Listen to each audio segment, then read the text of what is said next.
멀리 오시느라고 수고들 많으셨습니다. 자유민주주의 국가에서는 국회를 입법기관이라 그렇게 호칭합니다. 국회가 법을 제정하기 때문입니다. 우리 총회는 조선예수교 장로의 공의회 시대, 그때 만국 장로회 헌법의 일부를 번역하기로 결의를 했으며 그 후에 점진적으로 여러 차례 번역을 하고 또 개정을 하고, 그래서 오늘 우리가 사용하는 헌법을 가지게 되었습니다. 오늘 총회가 헌법위원회 설치를 위한 공청회로 모였기 때문에, 그래서 제가 입법의 원조라 이러한 주제를 가지고 잠시 말씀을 드리려고 합니다. 먼저 생각할 것은 입법의 원조는 하나님이시다. 오늘 본문이 그렇게 말씀하고 있습니다. 오늘 본문 12절에 입법자와 재판관은 오직 한 분이시니라고 하셨습니다. 여기 그 한 분은 곧 하나님을 가리킵니다. 태초에 하나님께서 만물을 창조하시면서 동시에 법을 세우셨습니다. 하나님께서 자연계의 질서 유지를 위해서 자연 법칙을 세우셨습니다. 창세기 1장 14절로 15절에 보면 하나님이 이르시되 하늘의 궁창에 광명체들이 있어 낮과 밤을 나누게 하고 그것들로 징조와 계절과 날과 해를 이루게 하라. 또 광명체들이 하늘의 궁창에 있어 땅을 비추라 하시니 그대로 되니라 말씀했습니다. 이건 자연계의 법칙을 하나님께서 세우셨다는 것입니다.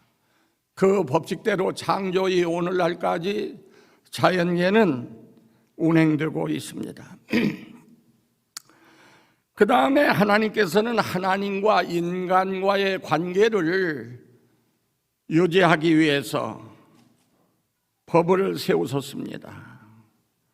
이건 창세기 2장 16절로 17절에 있는 말씀인데, 여호와 하나님이 그 사람에게 명하여 이르시되 동산 각종 나무의 열매는 임의로 먹되 선악을 알게 하는 나무의 열매는 먹지 말라. 먹지 말라. 네가 먹는 날에는 반드시 죽으리라. 이것이 하나님께서 사람에게 주신 첫 번째 법입니다. 뿐만 아니라 하나님과 인간, 또 인간과 인간 사이, 그리고 인간과 만물 사이의 관계 유지를 위해서는 모세를 통해서 토라를 우리에게 주셨고, 그 후에 선지자 사도들을 통해서 많은 규례와 율례를 우리에게 주셨습니다. 그러므로 입법의 원조는 하나님이신 것입니다. 두 번째로 생각할 것은 공동체를 유지하는 데는 반드시 법이 필요합니다. 그래서 몇 사람이 모인 친목교회만 하더라도 그 계를 유지하기 위해서 규약 같은 거, 규칙을 만들고 그것으로 그 공동체를 유지하는 것을 볼 수가 있습니다. 신앙의 공동체인 우리 교회도 역시 질서 유지를 위해서 또는 발생하는 악을 제거하기 위해서 뿐만 아니라 교회 구성원 모두에게 권익을 보호하기 위해서 법이 필요한 것입니다. 교회 공동체의 회원들은 적어도 4가지를 지켜야 된다. 저는 그렇게 생각합니다. 첫째는 하나님의 말씀이요.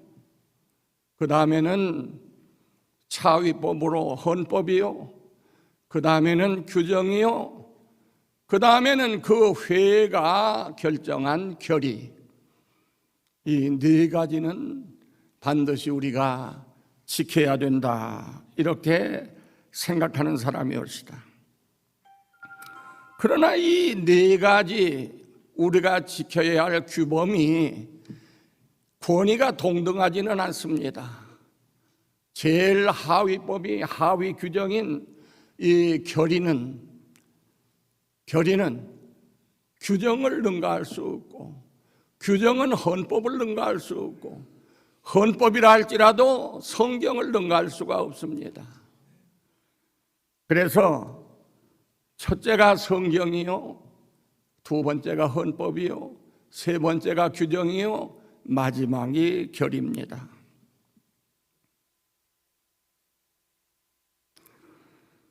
자, 이걸 우리가 꼭 아셔야 되겠고, 3번째는 우리는 법을 꼭 지켜야 되겠다.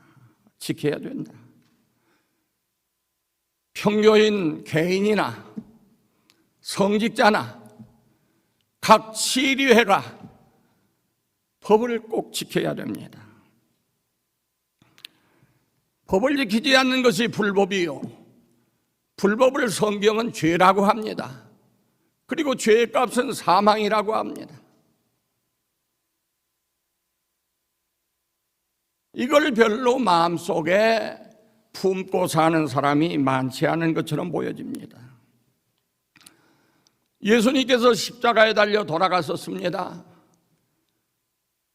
왜 십자가에 달렸습니까? 목적은 아담이여 범죄한 우리들의 죄를 속량하기 위해서, 구속하기 위해서 돌아가셨습니다만은 십자가에 달린 원인은 바로 우리들이 지은 죄 때문에 십자가에 달려 돌아가셨습니다.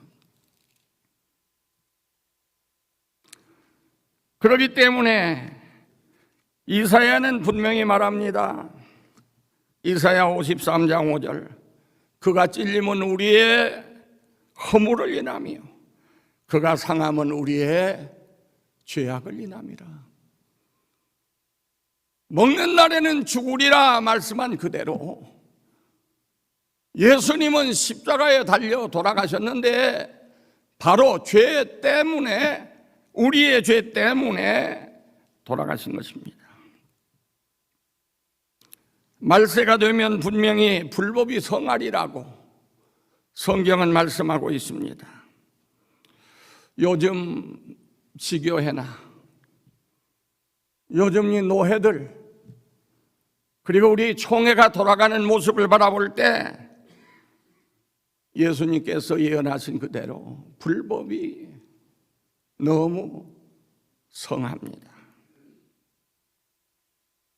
법이 잘못됐으면 그 법을 수정해야 할 것입니다. 또는 개정을 해야 할 겁니다. 그러나 법이 있는 한 그 법을 순종하는 것이 우리의 의무라고 생각합니다. 법이 있는데도, 하나님의 말씀이 있는데도 그 말씀 무시하고 법을 어기고 잘못을 범합니다. 일반 교인들이야 무지해서 그렇다고 하고, 우리 목사와 장로들이 법을 무시하는 경우가 많아요. 편리 따라서 저 하고 싶은 대로 법을 끌어다 붙이고, 교리가 그러니 해야 한다.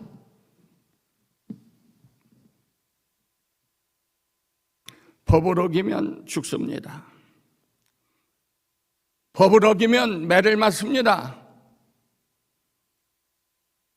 요한계시록 3장 19절, 내가 사랑하는 자를 책망하여 징계하노니 그러므로 열심을 내라, 회개하라. 택함 받은 사람이라고 해서 매 안 맞는 것 아닙니다. 하나님께서는 매를 때리십니다.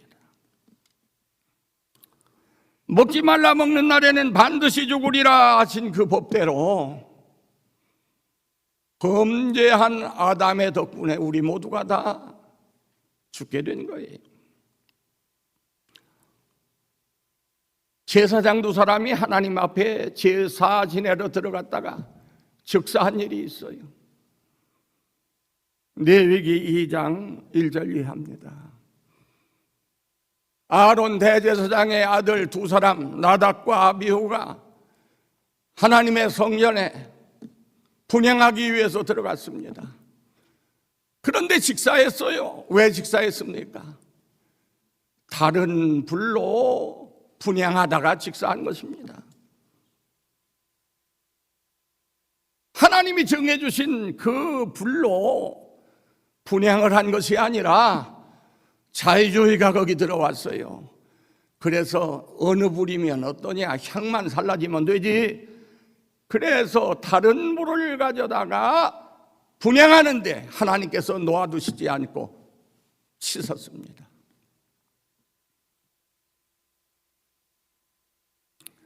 다윗이 나답의 집에 있던 법궤를 옮겨오려고 새수레를 만들고 또 새수레에 법궤를 싣고 운반합니다.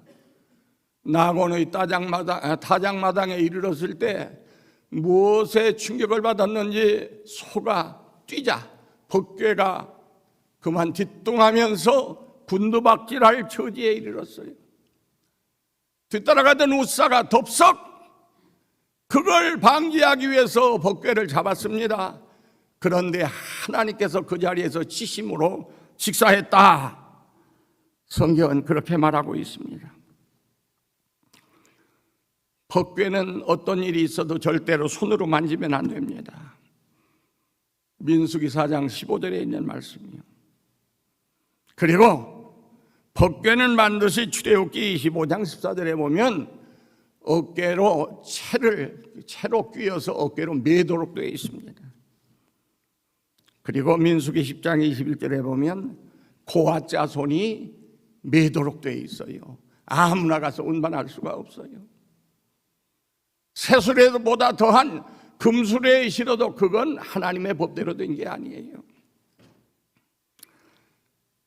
법궤가 gun두박질하면 되겠습니까? 그렇기 때문에 이걸 방지하기 위해서 붙들었는데 하나님께서는 그를 그 자리에서 쳐서 직사하게 했다고 말이에요. 이런 일들은 우리에게 뭘 말해줍니까? 하나님의 말씀, 법을 어기면 죽는다는 거예요. 매를 맞는다는 거예요.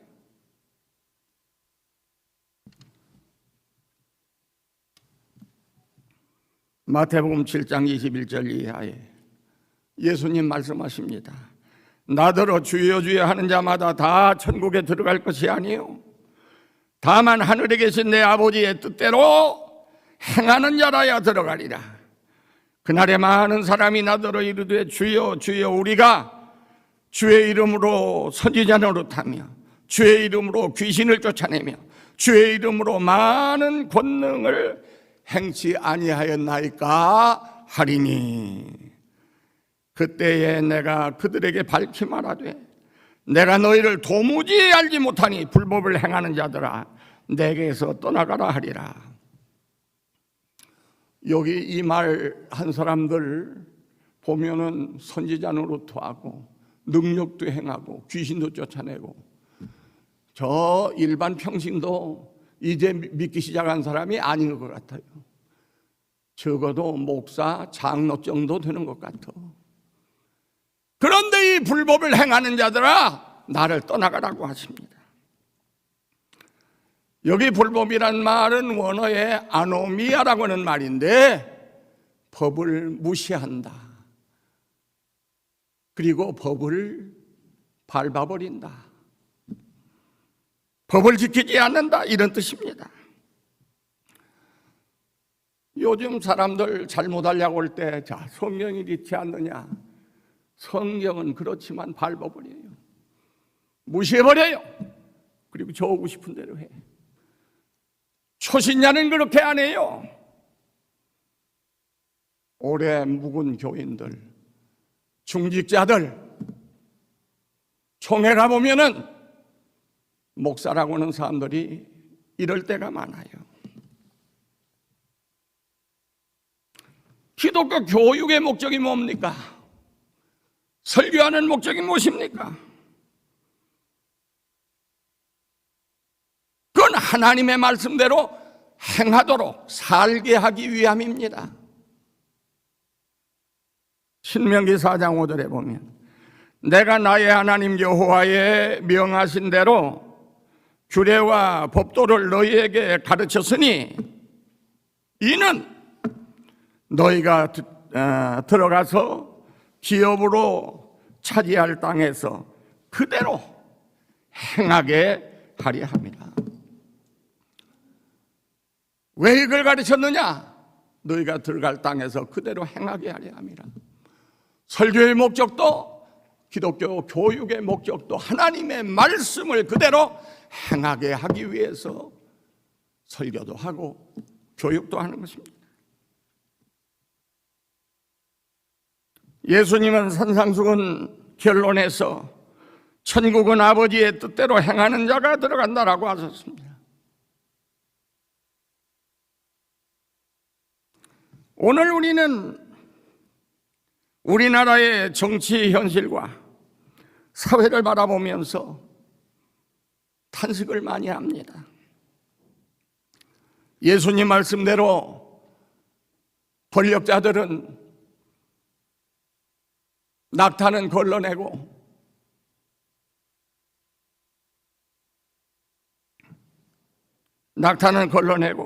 하루살이는 걸러내고 낙타는 통째 먹어요. 지도급 인사들이, 지도자들이 하루살이는 걸러내고 낙타는 통째 생긴다고 말이에요. 특별히 권력층이, 특별히 배운 사람들이 공교하게 불법을 행하는 것을 볼 수가 있습니다. 교회 안에서도 마찬가지예요. 교회의 지도자들이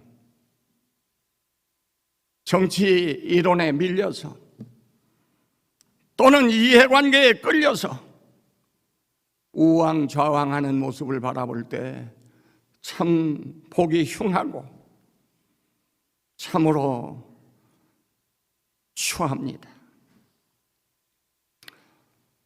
우리 기독교 지도자들은 사회학을 판단하고 사회학을 비난하기 전에 먼저 우리의 가슴을 찢는 철저한 회개가 있어야겠습니다. 그리고 모든 교인과 성직자들, 그리고 각 시류에는 입법의 원조가 하나님이시요 최후의 심판자가 하나님이시라고 하는 오늘 10절 말씀을 우리 모두 기억하면서 법을 준수하여 주님 앞에 서는 날 인정받는 성도들이 되어야겠습니다. 기도하십시다.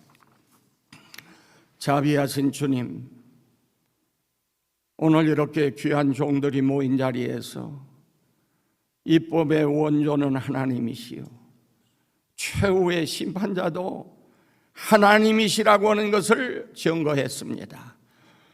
이 사실을 우리가 분명히 알고 조심하면서 신앙생활하고 대교회와 노회와 총회를 받드는 종들 되어지게 하여 주옵소서. 예수님 거룩하신 이름으로 감사하며 기원하옵나이다. 아멘.